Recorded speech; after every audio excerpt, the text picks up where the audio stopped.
Hey Hey. everybody! Happy Tuesday to y'all. This is the Fantasy Books and Games comic preview stream. I'm Aaron. This Yeah. is Celeste. I Hello. think this is actually the first episode where I've introduced us by our names. Oh I've just wow. kind of taken it for granted that everybody knew who we are, Yeah. Don't but you know Aaron, the that's comic book I'm the guy? comic book guy Yeah. at our store. Yes, I am. Yeah. But yeah, so I don't even want to waste time like joking around up front. There are so many books that are coming out tomorrow, and I had a hard time really like picking through stuff I wanted to Yeah. take a look at. There's a couple of new number ones. There's a good amount of stuff that's just in my regular pull. Um, the names used to be on the screen. That's right, they did. That's They why the used to names be used to on be this. on the screen. Well, Huh. we blame our friend Dan for that one. He's our IT guy, and he's been slacking a little bit lately. But Yeah. let's Wow. just like jump right into it because there's a lot of stuff I want to talk about. Yeah. But we always start with you know what I like to always start with, Celeste. Do I though? I'm You do. forgetting. What do I you like to start with? love facsimile reprints of old comics for old people. What? Uh, yes, dang it, Dan, I Old agree. people And content. I'm very old people kind. It's important to reach that 50 to 78-year-old demographic that are still Okay. buying comic books. Yeah. And I, for one, am super excited that there are two facsimiles to talk about today that are not the same old Marvel and DC ones that I've been talking about, Crisis on Infinite Earths and Spider-Man or Secret Mm-hmm. Wars. We have another giant treasury reprint from the Vault of DC. It This looks is really cool. Superman versus Wonder Woman, and this is one of those oversized treasury books. I'm gonna try and get the camera on it, but it's so big, it's just barely gonna pick up in here. But this is a classic treasury comic by Jerry Conway and the great Jose Luis Garcia Lopez. You I don't know if you can see the credits in there, but man, this book looks great. I think DC has just been killing it with their reprints. Look at this beautiful double page spread. Wow. The pages look amazing. I can't even like I don't even want to like talk about the story. It's just so good looking. I just love looking at this comic book art. I'm not normally a huge fan of the old comic books because they felt too boxy to me. This, Mm-hmm. I like how they sort of jump out every now and then, especially the last page I noticed. Yeah. Um, Oh, look at that I think action! that Look at that they, Wonder Woman action there. That yeah, is so cool. that's really Yeah, nice. this is a good book. I know like $15 is maybe a little out of some people's price range for a comic book, but I think we checked this with one of the past uh, treasuries, one of the Batman ones, because I have several original ones, and I think all the original ones were like $2 or $3, which checked for inflation from like 1975, 77, around the time that a lot of these were produced. It comes out to like $15. So this is like Yeah. I think this is actually like more in line with the actual cost of comic books than your regular monthly comic, which is like $5, which back then a monthly comic would have been like 35 cents, and now you're paying $5 for it. Back then you would have paid like $2 for one of these, which is $15. So Yeah. it's actually more accurate to what the price should be. So what made them want to fight? I don't know. I didn't get a chance to read this one, so I can't tell you specifically. But I do know that there is a goofy Nazi character in this one. Let's see if I can. You can kind of see him there. There's an awkward Japanese character. Yeah, really. Remember? Oh no, never mind. I thought I saw something else. I'm kind of looking at this one for the first time actually.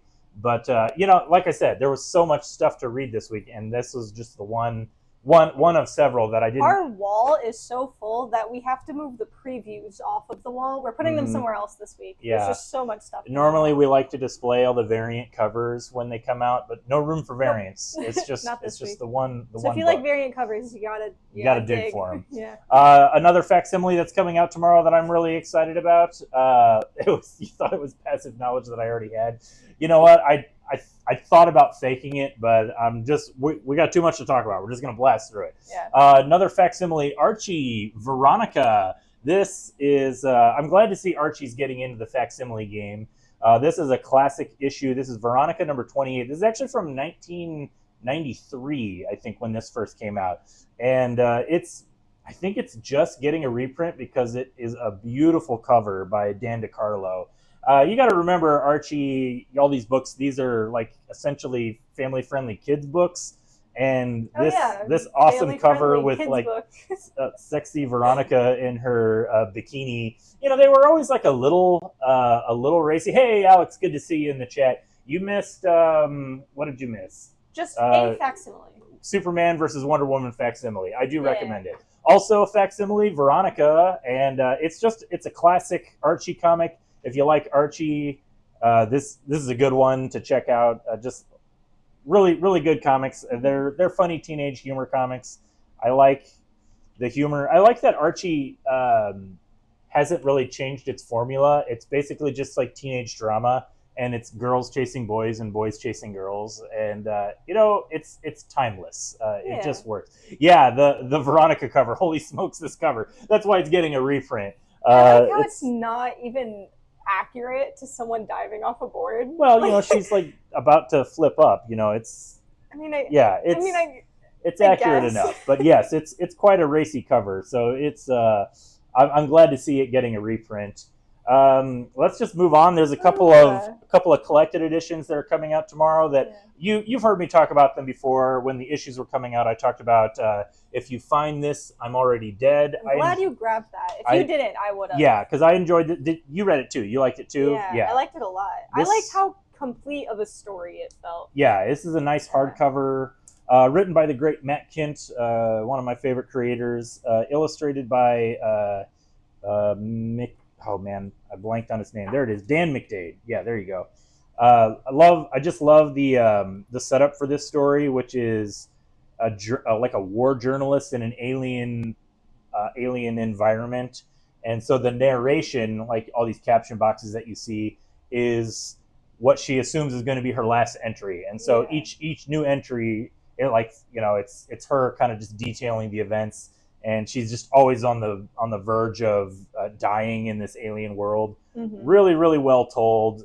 Really cool art too. Not like I'm a big fan of Matt Kindt as a comic book creator. He's also an artist, but I think that McDade really brings a lot to this story that maybe he wouldn't. I like Matt Kindt's art style is really dreamy and surreal, which I really like. But I like that. This one handles a lot of the sci-fi stuff a little more straightforward, which I think works for the story. I also really appreciate her view and her take on everything. She talks a lot about humanity and the way she talks too, because she's a journalist. Right. Like the writer did a great job with her character because it's so intriguing. Like I just want to keep reading everything that she writes. I was really sucked into it. Like a lot of cool visuals, and like I said, I'm a sucker for the narrative style of it. I think it kind of shows the power of comics because there's kind of like two narratives going on as you read it. You're reading her entry describing the events that are happening, but then in the art you're seeing it as it happens. So it's have a lot of fun with that. So I highly recommend that book if you haven't checked it out. This is a reprint of this is a 20th anniversary deluxe edition of one of my absolute favorite comics of all time, We Three by Grant Morrison and Frank Quitely. This one is shrink. It's a hardcover, shrink wrapped, and I didn't bother to open it, so I can't really show off a whole lot about it. But just for a second, I thought that might have been the Man's Best. So this is the book. When we talked about Man's Best as it was coming out, I think every issue I compared it to this book. And I'm not joking. We Three is one of my favorite comics of all time. It's basically Homeward Bound meets RoboCop. 3 pet animals go missing, and they are found by a laboratory that does animal testing, and they turn them into weapons of war in these mech suits. That's so neat. Yes, and so they escape and they try to find their way home. And it's just so good. It's like really, it's pretty bloody and pretty violent, but also it's like really, like it'll make you cry because especially if you have a thing with animals, like animal violence. Yeah. I mean, we talked about that a little bit with Man's Best. Like, it's some people, it can be a little much, but We Three. Feral. Oh, Feral's coming out. Oh, Feral. That's one that I can't even read just because of the animal violence angle. Yeah. It gets me too much. But yeah, We Three, wonderful. Another book just to briefly talk about, if you missed The Power Fantasy, issue number 1 is getting a 3rd printing. That comes out tomorrow. So I think we've talked about each. I might have skipped actually an issue. I think I talked about it, but I'm really enjoying the series from Kieran Gillen and Casper Wingard, I think is the artist. But I don't want to sound too dismissive, but I think the high concept sell of this, the way you sell it is X-Men but for adults. It's really good. It's like it's X-Men but stripped of all the superhero genre tropes. Okay. Like it's just like a. Have you been keeping up with it? I have, yes. Because I read the first issue and it was very heavy on philosophy. Does that sort of change? Too much talky, not enough punchy. No, Yeah, you're not wrong yeah. there. I do think it's a very talking kind of book, which is why I say somewhat tongue in cheek that it's X-Men but for adults, because the X-Men are all about punching, and so this is dealing with a lot of the philosophical aspects of the X-Men. The one, like, I really like it, but I think we're only 2 issues in. I am enjoying it, but my one criticism of it is it feels like we're thrown into a story that has 10 years worth of continuity that we're supposed to be kind of already familiar with. And so I would appreciate, we're only, like I said, it's only 2 issues, but I would appreciate if Kieran Gillen could do maybe a little bit, maybe not more world building, but a little clearer world building. Like a lot of it is, every scene is like a conversation between 2 characters. And like I said, I don't always get a sense of like what this character is and where they land in the big scheme of things. It might be one of those things where it unravels slowly. Yeah, and that's kind of what I'm expecting. Yeah. It's a slow burn for sure, but I do highly recommend it. Also coming out tomorrow, I grabbed this cover just because it makes me laugh. That lived-in world is a double-edged sword. Yeah, you're right. But a new issue of Saga comes out tomorrow. This is issue number 69. And what a great cover. I have not actually kept up with. I'm not even going to open this issue. I don't even want to. I haven't even flipped through it. I'm just showing off this cover. There's got to be at least one. See, like, okay, I mean it's fine. It's fine. That's fine. It's good. So there you go. There you go. There's a nice interior page. I haven't kept up with Saga since its relaunch, so I hear it's really good, but I do think that the series lost a lot of steam from taking its 3-year break. But I'll be honest, this cover made me grab it off the shelf and be like, oh, maybe I should keep up with Saga, really see what's going on. Cover. But it's really funny. Yeah. Highly recommend it. Okay, I've been talking a whole lot, Celeste. What's something that you are excited about that comes out tomorrow?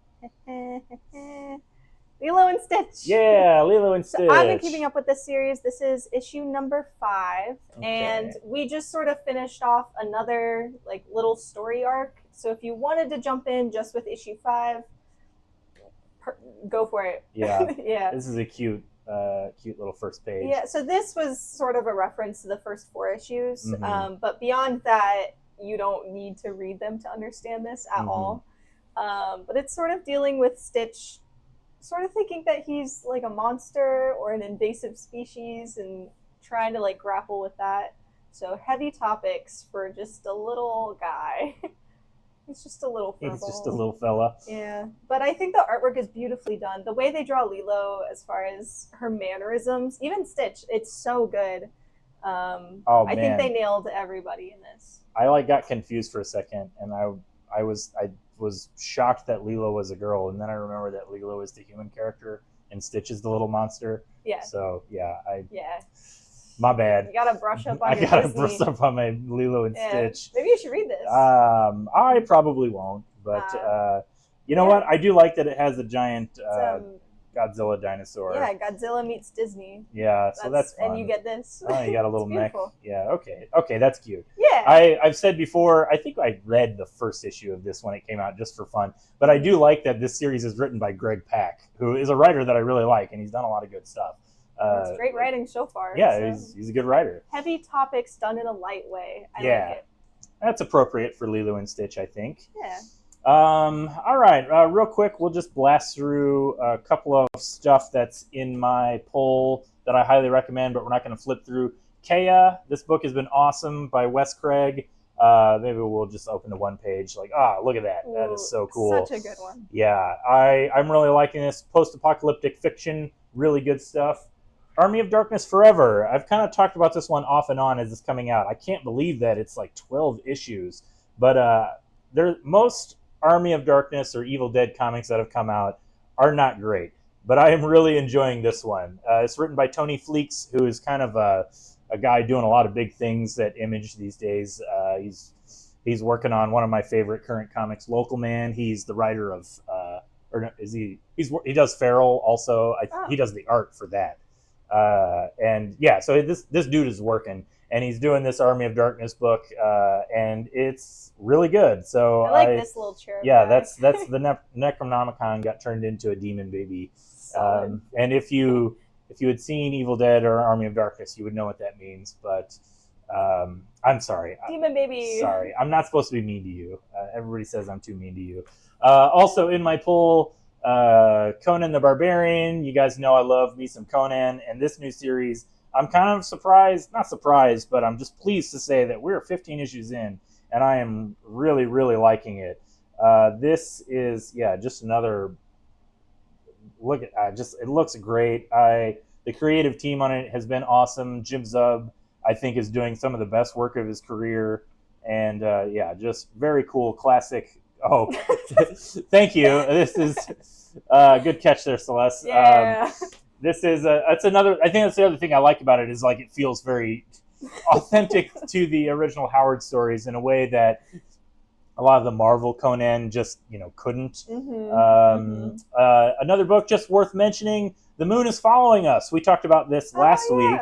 I loved that one. It's really, really good. This is the Daniel Warren Johnson cover. Wait, is it coming out weekly then? No. Our shipment got screwed up and we didn't get all of them. We got the Riley Rossimo cover in last week, and this week we have the Daniel Warren Johnson cover. But we talked about this one a good deal last week. But I'm a big fan of Daniel Warren Johnson, and I really like this book a lot. It feels very similar to Do a Powerbomb, where it's like it's definitely got a big sentimental and emotional core, which I'm not going to lie, after having read several books of his, I worry that it's going to become too much of a shtick or a crutch, but all of his books kind of have that. Mm-hmm. So I think at this point... I think he wrote a little excerpt in this where that's how his stories start, is just a very big, impactful, meaningful like short story or scene that he just flushes out. Yeah. It makes sense. But yeah, it's really good. Gosh, I have several more regular in my poll, and then we'll talk about some new books. Show them both at the same time. Frankenstein and Wolverine Revenge. I really am liking Frankenstein. We talked about issue 1 extensively when it came out. I love that it is a kind of like a reinterpretation of all the different versions of the Frankenstein story. This is by Michael Walsh, and really, really great art. Really good storytelling. It's got shades of Mike Mignola in this art, like some heavy shadows. So I really like this. Wolverine Revenge, also pretty solid. I kind of went into it with low expectations because I'm really hit or miss with Jonathan Hickman, who's writing it, but I do like Greg Capullo, the artist, and I like that this is a story that's really out of continuity. It just takes place in its own world where Wolverine goes on a revenge spree to kill a bunch of people who murdered, I guess I can say it's not a spoiler, at the end of the first issue, a bunch of villains who killed Captain America and Bucky, and they tried to kill Wolverine, but he survived because he's Wolverine. Dang. Wow. And so, and they're all his arch enemies too. Omega Red, Sabretooth, and Frankenstein and Wolverine 1 were both awesome. They're really good books. And this issue, Wolverine Revenge, issue 2, Wolverine, I hope that it kind of keeps up this.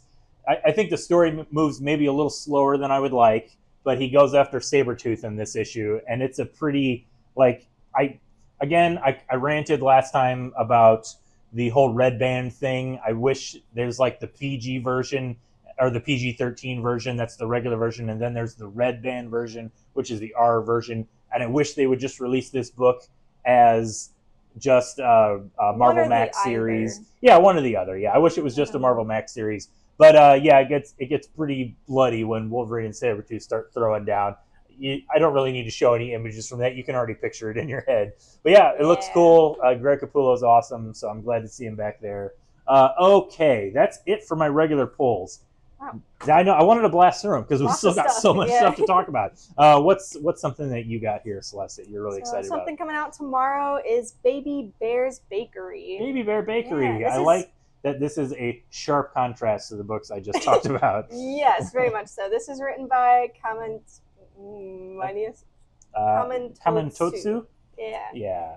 Baby Bear's Bakery. It's an adorable little slice of life. Okay, that's pretty cute. And this bear owns the cafe. I don't know his name. I've only read like half of this, but they haven't mentioned a name yet. They call him boss. They call him, I think, teacher. Uh-huh. But he literally talks like this. Yeah, he's got a baby. Yeah. very nice. It's really nice. So he's just a little guy having fun, trying his best. I liked it a lot. This is the kind of stuff I like to read. It looks cute. Yeah, it's adorable. But yeah, so highly recommend this one. This is part 3, but because it's a slice of life, you don't need to read any of the other stuff. It's all like, it looks like it's kind of like bunch of like little short stories, web comic kind of, where it's all just, it's like a strip, like a comic strip more, where each page is kind of its own little story. Exactly. No revenge or murder in Baby Bear's Bakery. Well, I didn't read it, so I couldn't tell you. I'm only halfway through, so we'll find out. We'll see. There's still time. We'll report back tomorrow. Okay. Grab another book, Celeste. What's something you also want to talk about? Okay. Well, this one came out a while ago, but I only just finished reading it. I want to say like 5 or 6 weeks ago. Mm-hmm. It's called Loving Ohio, created by Matthew Ehrman and Sam Beck.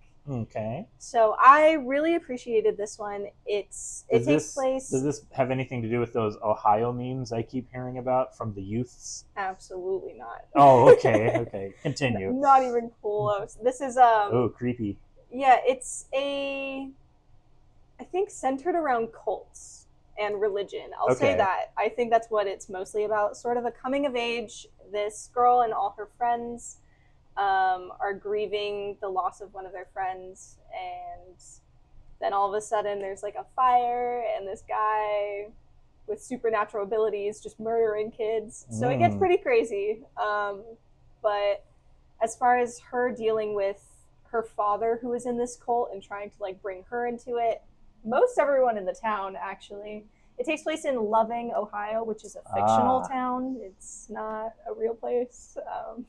Well, as they say, Ohio is for lovers. They don't say that. Yeah, Alex just said it in the comments. That's not a. But that's the state motto. That's like the play, Loving Ohio. Ohio Nobody is loves for lovers. Ohio. It's Ohio. That's okay. Sure. Went from baby bears to Colton murder. Well, we had to get back after the Wolverine revenge. But yeah, it is a thing. It is a thing that people say. Okay, cool. But yeah, the dichotomy of what I read is cute little slice of life and then murder cults. So yeah, lots of fun. I love the artistry throughout all of this. I appreciated the pacing too. Started out a little bit slow and then it picked up real fast and kept going for a while there. And then as far as the last chapter, sort of wrapping everything up and the life lesson that she sort of had, it's great. It's really, really great. Really, really great. Yeah. Well, that's a ringing endorsement from Celeste. Mm-hmm. 2 thumbs up. Okay. Well, since we're talking about graphic novels, there is a new graphic novel that comes out tomorrow that is honestly probably the book I was looking forward to most. I heard about it online in one of my comic book groups. Well, I haven't read the whole thing. I read about a third of it today, and I was able to get through most of it. But it's probably be my pick of the week, just because it's something different than like my normal. I love Daniel Warren Johnson and whatnot, but when you're reading it every month, it's Choose good. Something else. But I like to broaden my palette. So I was really excited for this book, Holler by Jeremy Massey, and what this book is Is that a zombie? It's a guy wearing a zombie mask. Okay. Yes, but you're forgiven for thinking it might be a zombie. But I read this and I have so much to say about this book. Really, it's not as far as I can tell, it's not an autobiographical comic. This is a fictional story, but it reads like an autobiographical comic, and so I'm led to believe that the creator, writer, and artist Massie, a lot of this is informed by his own life experiences, and it's basically a slice of life story about four friends as they form a band in the early '90s, and just all the drama that entails from being a teenager trying to be in a band, which is definitely something that I related to because I had very similar experiences in the '90s as a teenager, being in a band and playing guitar. And Do you have a recording of any of your songs? Not that you're gonna hear. No, please. They're out there. But I'll find it. Yeah, I think I gave some. Oh, Jessica has some. I think I gave some to Dan too. I gotta delete that Google Drive folder. But anyway, so the very first story here, like right out of the gate, it's a short story about this Nirvana shirt, and he talks about growing up in rural, is it Kentucky? No, Virginia. But for reference, I grew up in this area around St. Louis, so not totally the same as Virginia, but very Midwest, rural. And he talks about how his family's very conservative, and he has to go to a youth group, and he's wearing a Nirvana shirt, and it's does not go over well at the youth group because Kurt Cobain, back in the '90s, the parents did not like Kurt Cobain, and after still no, we're not talking about that. After this event that happens at the youth group, his parents take away the shirt and all of his Nirvana CDs. And I have to say, I felt that one really hard because my parents also took away my Nirvana CDs when I was a teenager. I think I bought In Utero like 3 times from the used CD store because it kept getting taken away. They did not like that I listened to that band. I'm surprised that you just kept buying it. You know what, Celeste? It was the '90s. It was the only way we had to listen to music. We didn't have Spotify or streaming or YouTube. You couldn't just like pull your phone out of your pocket and just like type in the band name and listen to it. It is a great CD. Thank you, Alex. No, you had to buy the album and put it in your CD player and listen to it. Yeah, but then you hide the album like under your floorboards or I don't know, at your friend's house. You know what? It just things happen. Things happen. One time I had a CD confiscated because I let a friend borrow it, and his parents found it, and so they took it away and told my parents about it. Yeah, this kind of thing happened back then, man. I don't like it's. I know it seems really, really novel to you Gen Zers, all you youths. It's not so much that because I also had CDs growing up, but it's more that my parents never censored music for me because they're like, this is the world. Here you go. Yeah. So, I mean, that's the different parenting. That's the religious world, the religious Midwestern world. But so yeah, needless to say, this book hit me pretty hard. I liked it a lot. It's just a lot of drama between the bandmates. Early stories are just them putting it together. They're trying to get a gig. Oh my God, that's you. Picking his nose. Yeah. I like the personalities of all the characters. Like I said, these definitely feel like they're real people, which I have to assume is because he definitely probably based this on real people that he knew and experiences that he had. He's trying to impress a girl, like he's trying to, show off and get a date.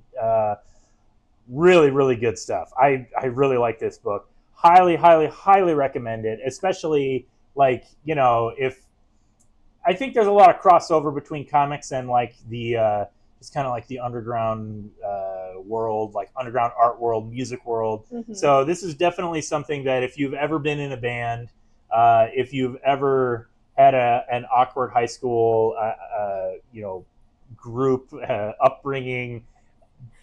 You got to check still this have out. my You got to awkward check high this school out. group. We're still friends.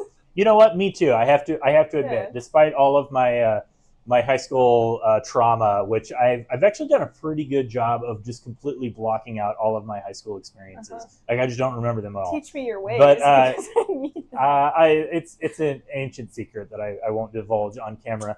Darn. But yeah, I'm still pretty good friends with most of my main high school crew. So Nice. I can't complain too much about it. Y'all trauma bonded over the same experience. There's a little bit of that going on too, probably. But yeah, needless to say, I want just a second recommendation for Holler. I really, really liked it. We got it on the shelf. I got one for me, but we still got one on the shelf. Definitely recommended. All right, Celeste, what's something that you recommend? This is the last thing I have. Okay, well, I've got like four Okay. more books, so So we can talk about this. yeah, we can talk about this. This is Remote Space, issue 4 of 4. This is the last of it. So this was actually all done by one guy, Cliff Rathburn. Cliff Rathburn. Okay. Yeah, and so it's been years in the making, he said, and so he drew it and wrote it, which I appreciate when artists do that, Mhm. or creators do that, because sometimes it tends to be a little bit more cohesive in what they were thinking. Oh, I agree. I love a good writer artist. Yeah, and so I haven't read this one yet, but I read the other 3, and I really appreciated it. It's very heavy on the words, which I wasn't feeling in a reading mood today, so that's why I didn't read it. But I am excited to, at some point, sit down and read this one. Yeah, it looks great. Yeah, I haven't had a chance to read it, but I'll probably have to check it out. We got 1, 2, and 3 still up on the shelf. So Yeah. if you want to catch up and just binge through all of it, highly suggest. It's mostly about how, like, when planet Earth got destroyed, humans went 2 different ways. Mhm. You have like organics, and then they stayed on Earth and sort of adapted to the drastically changing climate, and so they sort of turned into monsters. Is that like this thing right there? I don't know what that is, buddy. Let me tell you. Oh, I'm sorry. Maybe more like that thing. Okay, So okay. that is a human that stayed on Earth Okay. and adapted and evolved like over it. time. And then the other group, they went onto a space station and hopped up into space and relied very heavily on robotics. And so a lot of their, I don't know, human limbs get replaced. What, Mhm. what am I thinking of? They're like cyborgs. Yeah, cyborgs. It's been a long day. you goof, Celeste. But yeah, I thought it was fun. So Yeah, it looks really good. I think I couldn't bring myself to read it because the title Remote Space is very good. It's so good, in fact, that I one time wrote and published a comic book called Remote Space. you're kidding. I'm not kidding. That is so funny. We did 2 short stories, and it never got finished. So it just the name is up for stuck with grabs. So good for them. But yeah, no, it's a good looking book. I really like it. Yeah. All right. A few other. I think these are all number ones that I'm gonna bring up here. So let's see. What's our time at? We got plenty of time. We're doing good. Man, we did a good job blasting through everything. Yeah. All right. So a couple of number ones worth looking at, and this is, mind you, a fraction of the stuff that comes out tomorrow. There's still so many more books. But I think a big one everybody's excited for is Batman: The Long Halloween, The Last Halloween. That title, I understand why they're doing it, but I don't. so Batman: The Long Halloween. Uh-huh. That is an older Batman book from I don't even remember when it came out. 20, 30 years, 2000s, I want to say, early 2000s maybe. But anyway, it was called Batman: The Long Halloween, and so this is a sequel to it. And I feel like they want to call it The Last Halloween, but they need people to know that it's a sequel to The Long Halloween. So it's that's the name of your debut comic, Batman: The Long Halloween, The Last Halloween. I hope so. That's a good one. But yeah, so it's like I get why they're having to do it. They want you to know that it's a sequel to The Long Halloween, but it sounds awkward and clunky saying Long Halloween, Last Halloween. The So Long Halloween 2. I think they've actually might have done a Long Halloween too. Now that I think about it, Wow. they've done a few like follow-ups to it and like anniversary issues. But this one, so one of the things that's notable about this series, Long Halloween was originally illustrated by the late great Tim Sale, I should say, and he sadly is no longer with us. So I think they got this. This cover is actually by Tim Sale. It's an old Tim Sale sketch or maybe a commission. I think they have the like original they show in the back here. Yeah, there's like the original Sale. Oh, I guess I just spoiled the last page of the book too. My apologies. Nobody look at that. Yeah, don't rewind it. Don't rewind it and don't look at that. But don't pay attention. I think they did a pretty good job of finding a replacement artist in Eduardo Risso. I never know how to pronounce his name. Risso. Yeah, Eduardo Risso, who is one of my favorite artists. He's the illustrator of 100 Bullets. He's done so much stuff. He works with Brian Azzarello on Batman and 100 Bullets. He did the oh man, I'm blanking on it. The Sergeant Rock versus the Army of the Dead, Evil Dead. There's a comic book series written by Bruce Campbell about Sergeant Rock, and it's really good. Okay. Yeah, so this looks great. I think he's a pretty good follow-up to, like, he doesn't work specifically in Tim Sale's style, but he's like a good, he's got a very similar vibe to it. So there's a nice Robin, Catwoman flying through the air. Really, really good looking book. Risso is just such a great storyteller. I'm actually really excited for this.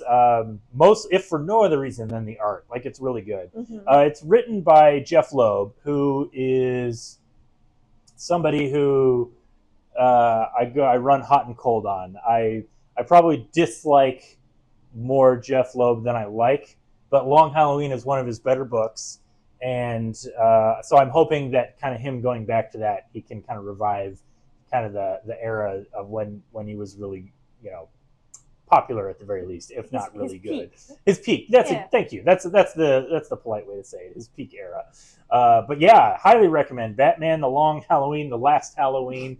I don't think you need to have read The Long Halloween to get it, although it is like a direct sequel, because like The Long Halloween is about a serial killer who killed somebody on every holiday, once a month on a holiday of that month, starting with Halloween. So that's why it's called The Long Halloween, because it goes from Halloween to Halloween.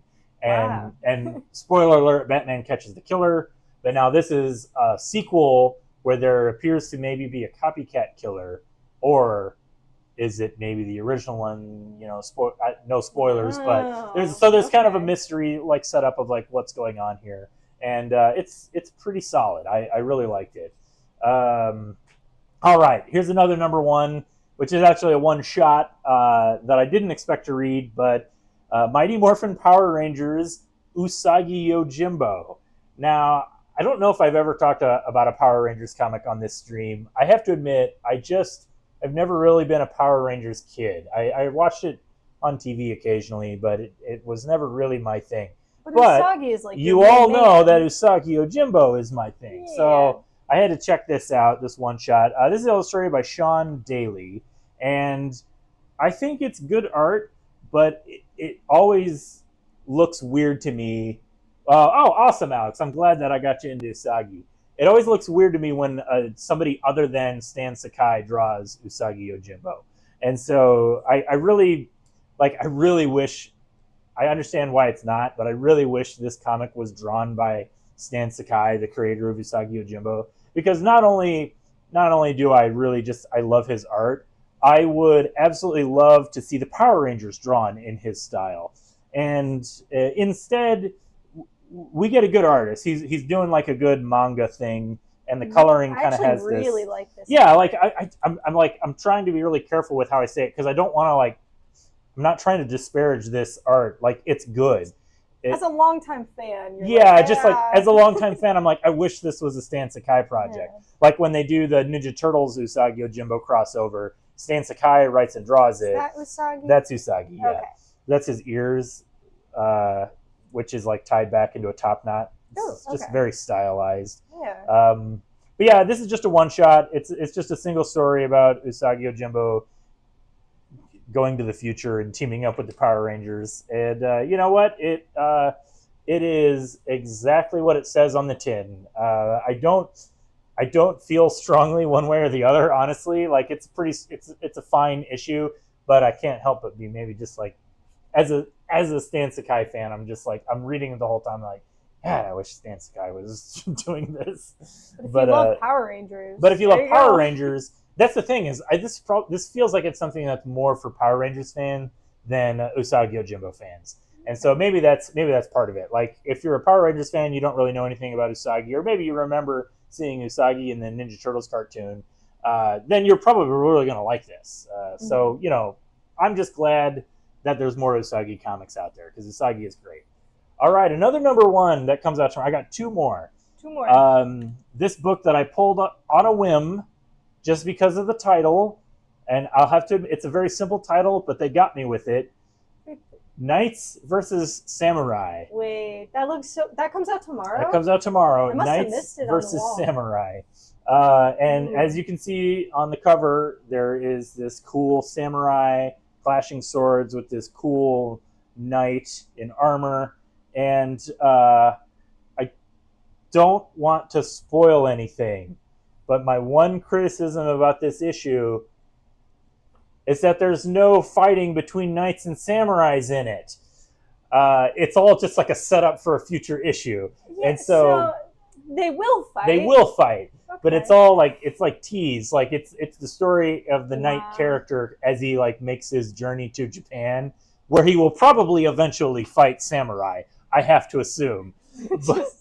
But you know what? I don't want to sound like a jerk, but I'm just like, it's a slow burn. It's a slow burn story. It's setting stuff up. Like if it was a trade, you wouldn't be complaining. You would just keep reading. That's correct. And so this is definitely it's a story that's written for the trade. And I'm hoping, since this first issue was all the knight story, I'm hoping if the second issue is all the samurai story, and we're like building up, like Aaron hates slow burns. I'm old. I'm impatient. I only got so much time left on this world, and I need to just like get in and get out. But I'm willing to grant this is only one issue, and I'm curious if like I said, if issue 2 is just like the samurai story, and then issue 3 is the clash, I'm okay with that because that's like a good artistic setup, you know, for the whole thing. But yeah, just like this is a cool cover, and so I was like, I wanted more of that in the book, you know, like I don't want to, but I guess I didn't really flip through it too much. It is like a kind of a fantasy world setting, so there's like dragons, monsters. Yeah, the main character is actually a dragon slayer, like he kills a dragon. And wait, the main character being the knight? The knight, yeah. I'm rooting for the samurai. Well, like I said, we don't get to know the samurai character if there is one. But there's also like a weird like giant character that shows up. Like this character's just standing there, and that kind of threw me because I was like, wait a minute, is that supposed to actually be a giant, or did they just accidentally draw that character too large? They just accidentally drew him twice the height. Right?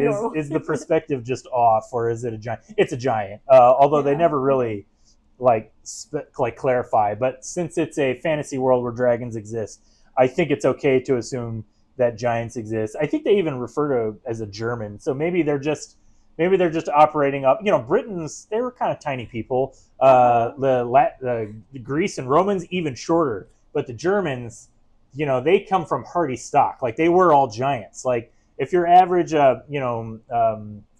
Mesopotamian or you're like Roman soldier, they're like 5'3", 5'5", maybe, and the average German barbarian is like 6'3", like a full foot taller. That's why the Romans were all scared of the giant barbarians. So are you thinking it's not a giant and they're just... I think it's exaggerated for artistic effect because, like, you know, Germans are big. So in this fantasy story, the Germans are just giants. You know, why not? We'll find out. We'll find out. But yeah, so... Is that a Kraken? There is, yes. I don't want to spoil it too much, but yes, there's another monster that appears. So 5'11" and half German. This checks out exactly. Thank you. Yes. Like Yeah. I don't like to brag, but I'm mostly German, like on both sides of my family, and I'm 6'3", and I'm like the average height one in my family. Are you actually? I didn't know that. Yeah. Huh. I'm like my parents are German and my grandparents are You German. have like your whole family. We all showed up in America just like one day in 1948, One and day. we don't like to talk about anything before that. So anyway, that joke was right over your head because you are short. You're actually not short though. You're I'm tall. not. Yeah. All right. Okay. This bit is bombing, so we're just gonna move on from that. Final issue to talk about. Another one shot actually is the Lobo cancellation special. This is the B cover. This is illustrated by Simon Bisley, who is an awesome artist who has a long, rich history with Lobo. Bisley's basically the guy responsible for creating the modern visual look of Lobo. I wish he was drawing the whole thing, but I can't complain too much because it's drawn by Kyle Holtz, I believe is his name. Kyle Hotz. Written by Kyle Starks. The two Whoa. Kyles. Kyle Starks, Kyle Hotz. And this book is pretty good. I liked it a lot. Lobo is at his best when it's a dark comedy, because Lobo is just this crazy psychopath bounty hunter that just kills people on a whim, but also he's a man of his word. And once he takes a contract, he will not stop till he fulfills it. And you can count on him to not double cross you. So the setup of this is pretty straightforward. Lobo is stranded on this planet that's just covered in excrement. I guess I don't want to be too crass, but he got sidewinded. Somebody knocked him out from behind somehow, which is impossible because Lobo's the main man. He's the baddest Bastitch in the entire universe, and so he's stranded on this planet. And then these tiny little cute aliens come and rescue him because they need him for a mission to rescue their... Oh my god, they are cute. Yeah, they're like little cute aliens. And there's their king. He's got like a little crown. And these aliens, I'm trying to find a close-up of them. Like, these are some crazy visuals. Yeah, no, the art is amazing, actually. So, like I said, I'm looking at this and I'm like, I see it coming out, and I'm like, I really wish Simon Bisley was drawing that because Bisley is the man. But I got hats off to Kyle Hotz. Like, he really came through. Like, this is a really, really good looking book. I like that these like cute aliens have like tinier, little cuter aliens. Sweet mercy. Yeah. No, it's really funny. It's like it's a good mix of comedy and violence because like Lobo's whole thing is ultra violence. He's the main man, and he's basically just a space biker. And he gets sent on this mission to rescue a princess for these little cute aliens. And then when they see how like crazy and violent he is, they worry that maybe they made a mistake because you never know what Lobo's gonna do. Oh, no. But I won't spoil it too much from there. But there's just it's a lot of good scenes. He has to go rescue the princess from this other bad guy warlord. He goes to a bar to find all of his missing stuff that got stolen. And I like the setup here is basically he's been stranded on this planet for 6 years. And so everybody just assumed he was dead, and nobody treats him with respect anymore. Nobody believes that he's the main man. Nobody believes that he's the baddest Bastitch in the entire galaxy because it's been 6 years. So there's I'm a star. And a lot of people have kind of taken his place, and they're like, no, I'm the main man. And so Lobo has something to prove. And spoiler alert, he proves it. But I highly, highly, highly recommend the Lobo cancellation special. If you were maybe eyeballing the giant Lobo compendium that came out, which also has a lot of Simon Bisley art, I highly recommend that. But maybe you're afraid to kind of just like go all in on Lobo in like a $50 giant book. Check out this. I think even though it's, like I said, it's by newer creators, Kyle Starks and Kyle Hotz. Oh, excuse me. I think they thank you. I think they really sell. It feels like a Keith Giffen, Simon Bisley book. Giffen and Bisley were the guys that did a lot of the original Lobo stuff, and so I think they do a great job of continuing the spirit. Giffen sadly passed on last year, Oh. So this is a great book. It works as like kind of like I said, a tribute to the Giffen and Bisley material, but it also stands on its own as just a great single Lobo story. You know, if you're into that kind of thing. Like I said, ultra violence and Is it whatnot. a one shot? It's a one shot. It's just just a okay. single issue. It's the Lobo cancellation special. Lobo has a history of just putting out just one shots because he's a character that's, I don't know, like he's always been pretty popular, but he's like not like a Batman or he's not a superhero, first of all, and I mean, it's not very everyone can be a Batman. That's true, but it's also very difficult to have an ongoing series that's about like a villain, and Lobo at best is maybe an anti-hero that's like not quite even up to like Punisher standards of being an anti-hero. Like he's still kind of a villain, but it works in short bursts of, like I said, comedy. And so Lobo has a history of just putting out specials every now and then, and they're all usually pretty good. Mm-hmm. So this again continues in that tradition. Really like it. Classic Lobo. Cannot go wrong. That's all I got. Wow, we blasted through it all. So, thanks everybody for tuning in. We talked about a lot of good books coming out tomorrow. As our good friend Dan likes to say, there's comics out there for everybody. It's not just, superheroes or stuff for kids. There's really all kinds of stuff. Come on down to Fantasy Books and Games. Get your comics. You can always chat with me and Celeste about books. We love talking comics. But if you can't get them from us, get them from somewhere. And we will see you all tomorrow. Bye. Bye. Keep saying bye. Bye.